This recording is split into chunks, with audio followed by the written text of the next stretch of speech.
company is Northwinds Forge. Our focus is architectural ironwork.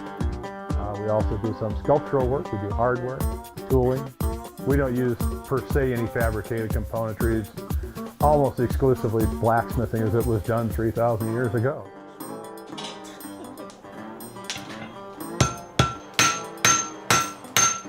We usually work at about 2,000 degrees. It's very malleable, very clay-like substance at that point. It's a very immediate process. It's hand and hammer. You don't get that machining it. There's an immediacy there. The connection that you have with that hammer and that anvil, never fallen out of love with that process.